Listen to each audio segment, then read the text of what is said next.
Hello students, class 10th mathematics. इस बार Madhya Pradesh board ने एक मॉडल क्वेश्चन पेपर भी अपनी वेबसाइट mpbse.nic.in पर जारी किया है। इस मॉडल क्वेश्चन पेपर को पूरा हम सॉल्व करते हुए देखते हैं इसके कुछ क्वेश्चन को। इसका पहला क्वेश्चन जो कुछ ऑब्जेक्टिव क्वेश्चन है, इसे मैंने सीधे डार्कन करते हुए, इन्हें येलो शेडेड करते हुए सॉल्व कर दिया है। इसका आप लोग स्क्रीनशॉट ले सकते हैं। जैसे choose the correct option, first second third. आप देख रहे होंगे यहाँ पर येलो कलर से डार्कन है, ये राइट ऑप्शन है। इसी प्रकार से फोर्थ, फाइव, सिक्स में भी येलो कलर से डार्कन कर दिया गया है। Fill in the blanks like question को भी जो भी ब्लैंक प्लेस पर वर्ड आते हैं उन्हें डार्कन कर दिया गया है। मैच द कॉलम क्वेश्चन जो है उसमें कलर के अकॉर्डिंग उन्हें शेडेड किया गया है। येलो कलर का आंसर येलो कलर पर एंड ग्रीन कलर का आंसर ग्रीन कलर पर दिया गया है। आंसर इन वन वर्ड और सेंटेंस भी येलो कलर से वन वर्ड और वन सेंटेंस में इसके आंसर मार्क कर दिए गए हैं। ट्रू एंड फॉल्स में भी कौन से स्टेटमेंट ट्रू और फॉल्स हैं वो भी पूरी तरह से मार्क येलो मार्कर से हमने कर दिए गए हैं। इसका आप हर जगह पे जहाँ जहाँ मैंने इसको रोका है वहाँ वहाँ आप इसका स्क्रीनशॉट ले सकते हैं। स्क्रीनशॉट लेकर अपने पास एज यूजुअल रख सकते हैं। अब आते हैं क्वेश्चन नंबर 6 पर। क्वेश्चन नंबर 6 कुछ ऐसा है। A sweet seller has 420 kaju burfis and 130 badam burfis. She wants to stack them in such a way that each stack has the same number and they take up the least area in a tray. ये कब हो सकता है? ये तब हो सकता है जब हम इसका HCF फाइंड करें। किसका? 420 और 130 का। अगर हम इसका HCF यूक्लिड मेथड से फॉर्म करना चाहें तो 420 को हम लिख सकते हैं 130 प्लस 130 इंटू 3 प्लस कितना हो जाएगा? ये हो जाएगा 390 और ये बचता है 30, यानी हम इसको 130 इंटू 3 प्लस 30 लिख सकते हैं। अब अगर हम यहाँ देखें तो कुछ आंसर इस प्रकार से हम दे सकते हैं कि अब 130 और 30 में यही प्रोसेस अप्लाई करें तो 130 को हम लिख सकते हैं 30 इंटू 4 जो कि 120 होता है प्लस 10। अब यही सेम प्रोसेस हम 30 और 10 पर अप्लाई करें तो 30 को हम लिख सकते हैं 10 इंटू 3 प्लस 0। ऑब्वियसली यहाँ जो 10 है वह HCF होगा और यही HCF 10 यानी कि वो 10 रोज में इसको स्टक कर सकती है। ओके, देखते हैं क्वेश्चन नंबर 7 जिसमें हमसे कहा है कि find the zeros of that polynomial quadratic. कौन सा दिया है? X square plus 5x plus 6। इसका अगर हम मिडिल टर्म 5 को ब्रेक करें तो 3 इंटू 2 में ब्रेक हो रहा है, यानी x square plus 3x plus 2x plus 6। इन दोनों में से x कॉमन आया, x प्लस 3। इन दोनों में से प्लस 2 कॉमन आया, x प्लस 3। एक ब्रैकेट में हो गया x प्लस 3 तो दूसरे ब्रैकेट में होगा x प्लस 2। अब आपको पता होगा जीरोस फाइंड आउट करने के लिए हमें एक बार x प्लस 3 को जीरो को इक्वल्स रखना पड़ता है तो x इजिकल टू -3 होगा। नेक्स्ट टाइम हमें x प्लस 2 को जीरो को इक्वल्स रखेंगे तो x इजिकल टू -2 होगा। Hence -3 and -2 are the zeros of that polynomial. तो हमने इसका ये पार्ट सॉल्व कर लिया। और में है क्वेश्चन, हम एक पार्ट इसका सॉल्व करते चले जा रहे हैं। नेक्स्ट क्वेश्चन 8 है जो कि है right the first 4 terms of the AP whose first term is A and common difference D is that। Naturally इसके first term A plus D, A plus 2D और A प्लस 3D होंगे। ये हम first question solve कर रहे हैं। A की place पर है 5, 5 प्लस -5, फिर comma 5 plus 2 into -5 and comma 5 plus 3 into -5। अगर हम इन्हें सॉल्व करें तो यह आता 5 0 -5 -10। ये 4 टर्म्स हमसे पूछी गई थी, हमने 4 टर्म्स बता दी हैं।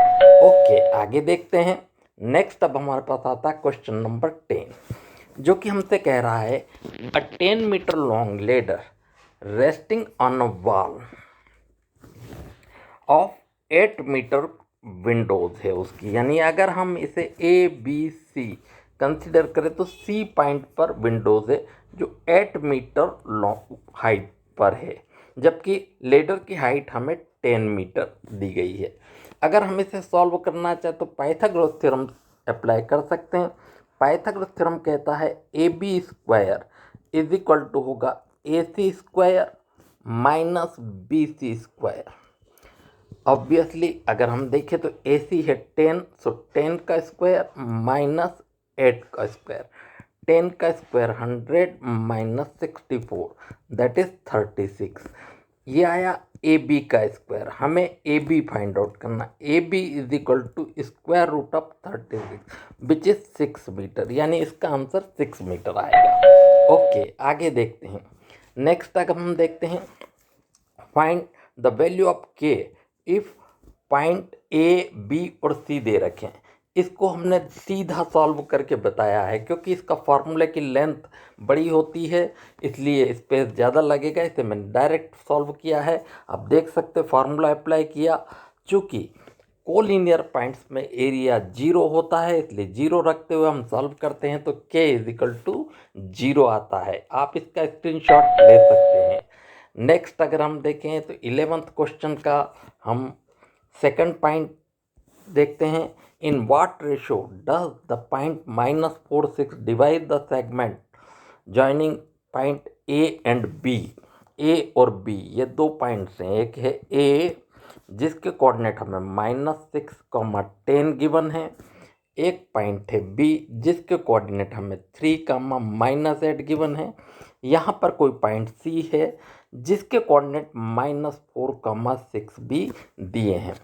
हम इसे x1, इसे y1, इसे x2, इसे y2 कंसिडर कर सकते हैं, जबकि ये x और y होंगे। सपोज करते कि k रेशो 1 में कट कर रहा है।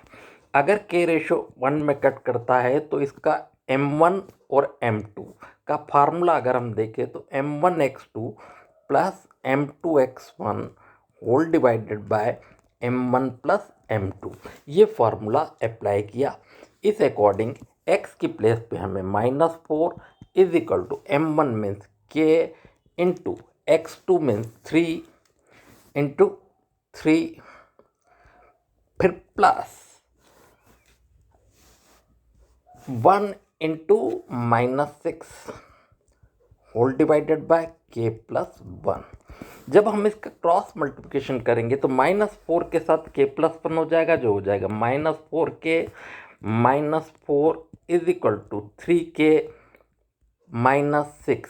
अगर हम नंबर एक तरफ कर दें तो हो जाएगा 6 -4 is equal to 3k plus 4k means 2 is equal to 7k means k is equal to 2/7 means ये 2:7 में एक दूसरे को कट करेंगे। ये हमारा आंसर आ जाएगा k का, यानी कि ये रेशो होगा जिसमें ये कट करेगा। ठीक है, आगे देखते हैं।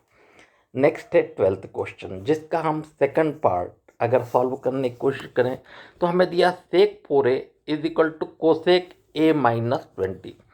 सेक 4a को हम कोसेक के टर्म्स में कोसेक 90 -4a लिख सकते हैं is equal to cosec a -20 दिया ही है। अगर हम देखें तो दोनों तरफ कोसेक है इसलिए हम इसे 90 -4a is equal to a -20 लिख सकते हैं। अब अगर हम नंबर को एक तरफ करें तो 90 + 20 is equal to a + 4a लिखा जा सकता है। 90 प्लस 20 110 हो जाएगा इज इक्वल टू 5a। तो a इज इक्वल टू कितना 110/5। अगर हम इसको कैंसिल करें तो 5 1 जा 5, 5 2 जा 10, कैरी ऑन 1 तो 5 2 यानी 22 डिग्री। तो a की वैल्यू जो होगी वो 22 डिग्री बनती है। तो a की वैल्यू आ जाएगी 22 डिग्री। बस अब देखते हैं 13th क्वेश्चन। 13th क्वेश्चन में हमसे कहा गया find the area of A sector whose radius is 4 centimetre, angle of the sector is 30 degree. हम ये सम कर रहे हैं। इसका फॉर्मूला होता है सीधा सीधा θ/360 into pi r square. Theta means 30 degree upon 360 degree into pi, r की प्लेस पर है 4 का स्क्वायर, 0 से 0 कैंसल, 3 1 जा 3, ये हो गया 12 is equal to 1/12 into pi into 4 into 4। अब देखिए 4 1 जा 4, 4 3 जा 10, यानी कि ये आ गया 4π/3। यानी इसका जो एरिया आएगा वो हो जाएगा 4π/3। एरिया हमेशा स्क्वायर यूनिट में लिखा जाता है, तो ये स्क्वायर यूनिट हो जाएगा।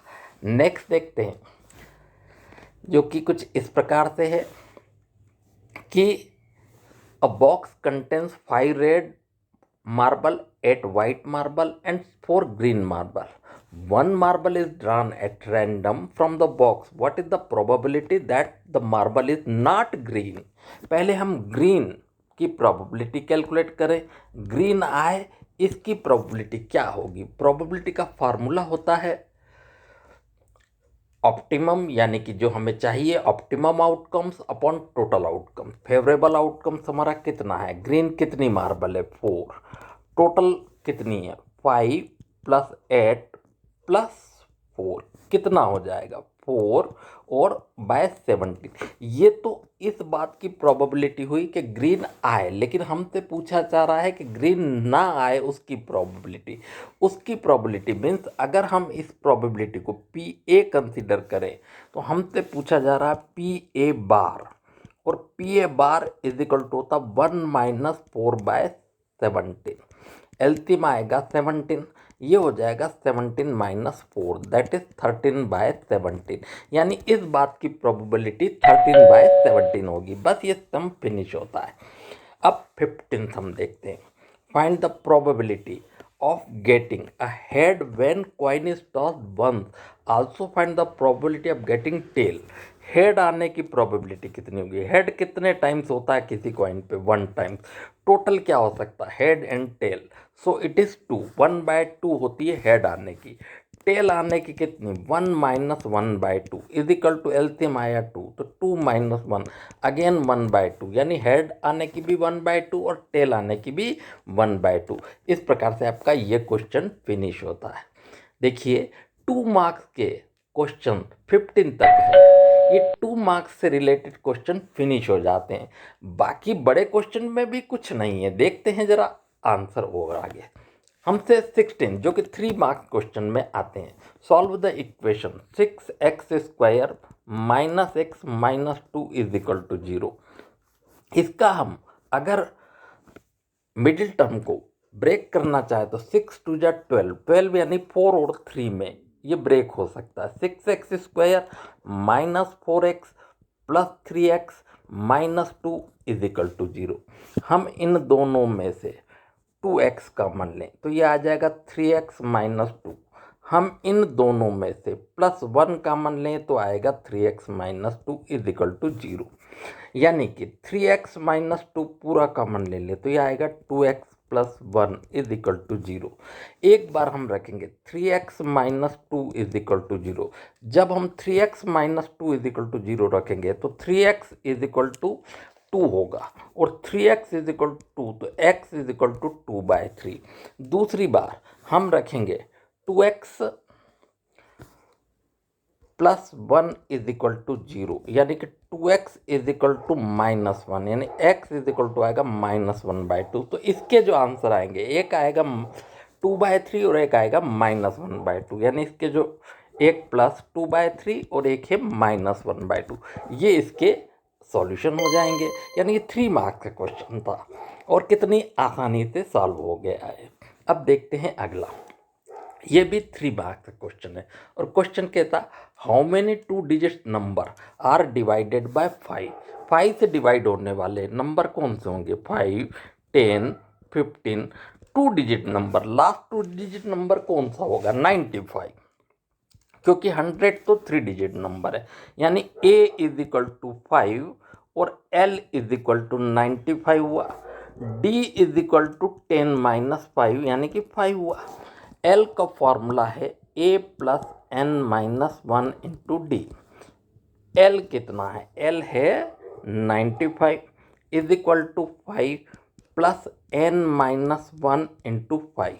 95/5 है ना, 5 अपॉन में चला जाएगा, = n-1। 95 - 5, सॉरी 95 - 5 सबसे पहले होगा, 95 - 5 होगा तो 95 - 5 = n-1 × 5। 95 - 5 मीन्स 90 = n-1/5 या n-1 = 90/5। कितना हो जाएगा? 90/5। 5 1 जा 5, 5 बचा 4 तो 18, यानी n-1 = 18। जब n-1 = 18 होगा तो n = 19 मीन्स ऐसे 19 टर्म्स होंगे जो 5 से डिविजिबल होंगे। ये 18 क्वेश्चन सीधा सीधा थ्योरम है और ये थ्योरम आप बुक में से देखें, बुक में पूरी तरह से ये सॉल्व होगी क्योंकि थ्योरम है। ये थ्योरम हमेशा अपने को लर्न होना चाहिए, अच्छे से सॉल्व करना चाहिए, इसको बुक में से देखा जा सकता है। 19 क्वेश्चन देख रहे हैं। 19 क्वेश्चन का हम सेकंड पार्ट देख रहे हैं। From a point which is at a distance 5 centimetre from the centre of circle, the length of tangent to the circle is 4 centimetre, find the radius. एक सर्कल है, यहाँ से वो एक टेंजेंट ड्रा कर रहा है। सपोज करते हैं पी ए, ये पी ए की वैल्यू हमें दे रहा है 4 सेंटीमीटर, जबकि ये सेंटर से 5 सेंटीमीटर की डिस्टेंस पर है। वो हमसे रेडियस आर पूछ रहा है, यानी ओ ए पूछ रहा है। नेचुरली ये भी पाइथागोरस थ्योरम अप्लाई करना पड़ेगा, जो होगा O A square = O P square minus P A square. Naturally O P square means square of 5 minus square of 4। Square of 5 means 25 minus 16 यानी कि = 9। When O A square = 9, O A square = 9, then O A = 3, यानी कि radius जो होगी r = 3 centimetre, यानी इसका answer 3 centimetre होगा। बस हो चुका है। अब देखते हैं क्वेश्चन नंबर 20। ध्यान रहे 20 से सारे क्वेश्चन 4 मार्क्स वेटेज के होते हैं। अब देखते हैं 4 मार्क्स वेटेज, ये सारा इंस्ट्रक्शन में उसने लिखा है। अगर हम 2x + 3y = 4 और सेकंड इक्वेशन x + 2y = 3 को सब्स्टिट्यूशन मेथड से सॉल्व करना चाहें तो चूंकि x + 2y = 3 है तो x = 3 - 2y बनता है। ये वैल्यू हम अगर सेकंड फर्स्ट इक्वेशन में रखना चाहें तो हमारे पास आ जाएगा 2 × x, x means 3 - 2y plus 3y = 4।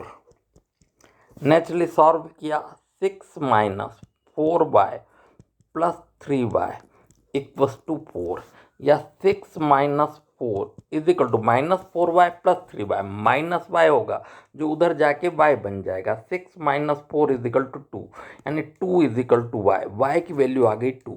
अब y की वैल्यू अगर हम इसमें रख दें, इस इक्वेशन में पुटअप कर दें तो x की वैल्यू आ जाएगी। x की वैल्यू सॉल्व करने के लिए x = 3 - 2 × 2 यानी x = -1। तो इस प्रकार x और y दोनों की वैल्यू हमने सब्स्टिट्यूशन मेथड से सॉल्व कर ली। 4 मार्क्स वेटेज का इतना सा क्वेश्चन है। नेक्स्ट देखिए, अगला क्वेश्चन है ड्रा पहला पार्ट है, draw the line segment of 7.6 centimetre long and divide it into ratio 5:8। आपको क्या करना है, 7.6 सेंटीमीटर का मेज़र करके लाइन सेगमेंट ड्रा करना है। यहाँ पर कोई भी एक एंगल, जैसे सपोज करिए 30, यहाँ पर भी कोई भी एंगल 30 बना लीजिए। ध्यान रहे ये लेंथ काफ़ी ज़्यादा होगी, क्यों? क्योंकि हमें 5:8 में करना है। 5:8 में कर रहे हैं मतलब हमें 5 + 8 यानी कि 13 आर्क इसमें कट करना पड़ेगी। यानी ऐसे 13 आर्क कट करेंगे, 1 2 3 4 5। ये आप राउंडर की हेल्प से बराबर मेज़र करते हुए इसको 13 टाइम्स कट करेंगे। इधर भी आपको इसे 13 टाइम्स आगे आगे करते चले, हर बार राउंडर की नोक उठाकर अगले पॉइंट पर रखते चले जाएंगे और कट करते चले जाएंगे। अब हमें चूंकि 5:8 पर कट करना, तो इधर हमने काउंट करेंगे 1 2 3 4 5, वो यहाँ आ रहा। इधर भी हम काउंट करेंगे 1 2 3 4 5, यहाँ आ रहा। अब हम क्या करेंगे, इन दोनों पॉइंट्स को ज्वाइन कर देंगे स्केल से। अब ये जो लाइन सेगमेंट ए बी था, ये ऑटोमेटिकली 5:8 में इंटरसेक्ट हो गई है। बस ऐसा ही करना है, हमें कोई कंस्ट्रक्शन नहीं लिखना है, हमें सिर्फ ड्रा करना है। वो ड्रा हमने कर दिया है। ओके, आगे देखते हैं। 22nd क्वेश्चन है, a solid is in the form by joining the adjacent faces of two cubes दे रखे हैं जिनकी 2 एडजेसेंट फेसेस को ज्वाइन किया गया है और एक क्यूबॉइड बनाया गया। उसका हमसे टोटल सरफेस पूछ रहा है, जबकि क्यूब का वॉल्यूम हमें गिवन है। चूँकि क्यूब का वॉल्यूम हमें गिवन है, कितना गिवन है, 64। सो साइड कितनी होगी, 64 मीन्स 4 का cube is equal to a cube, means a is equal to 4 centimetre. अब a is equal to 4 centimetre है, जब हम इनको पास पास ज्वाइन करेंगे तो ए बी और सी, ए बनेगा 8 4 + 4 बी 4 सी 4। हम इसका फॉर्मूला अप्लाई करेंगे जो होता है 2ab + bc + ac। अगर हम इसको सॉल्व करें तो 2 8 × 4 + 4 × 4 + 8 × 4, इसका टोटल आंसर 160 स्क्वायर सेंटीमीटर आ जाएगा। इस प्रकार से ये सम हमारा फिनिश हो जाएगा। अब हम देखते हैं लास्ट क्वेश्चन जो कि 23rd है, स्टैटिस्टिक्स से रिलेटेड है। 2 पार्ट है इसमें। मोड का हम देख रहे हैं, मोड हमें फाइंड आउट करना है। Mode means maximum value. Maximum value form करने के लिए हमें ये फॉर्मूला लर्न होना चाहिए। इसमें जो सबसे हाईएस्ट वैल्यू है वो कितनी है, सबसे हाईएस्ट वैल्यू 8 है। तो ये हमारा मॉडल क्लास हुआ। इस मॉडल क्लास में frequency f1 is equal to 8 है। f1 से पहले की फ्रीक्वेंसी जिसे f0 कहते हैं वो 7 है। f1 के बाद की फ्रीक्वेंसी जिसे f2 कहते हैं वो 2 है। क्लास साइज 3 और 5 का डिफरेंस 2 है। अब ये फॉर्मूले में अगर हम वैल्यू रखते हैं तो 3 + 8 - 3 होल डिवाइडेड बाय 2 × 8 - 7 - 2 × 2। इसको सॉल्व करने पर 3 + 8 - 3 2 हो जाता है, 8 2 जा 16, 16 - 9 जो कि होता है 7 × 2, यानी कि 3 + 4/7, यानी कि 7 एलसीएम लिया तो 21 + 4 यानी कि ये आ जाता है 25/7। अगर हम इसको डिवाइड करें तो ये आता है 3.28। तो इस प्रकार से हमारे पास ये फार्मूला भी हो जाता है। इस प्रकार से हमने सारे क्वेश्चन जितने भी पेपर में आते हैं सारे सॉल्व किए हैं, और उसके लिए टाइम आप देखिए 23 मिनट एंड 53 सेकेंड सिर्फ। और इस दौरान हमने पूरा पेपर 100% सॉल्व किया है। तो आप लोगों को 3 आवर्स का टाइम है, बिल्कुल आसानी से बिना घबराए अच्छे से आगे बढ़िए। निश्चित रूप से सारा पेपर बहुत आसानी से सॉल्व होगा। Good luck to all of you.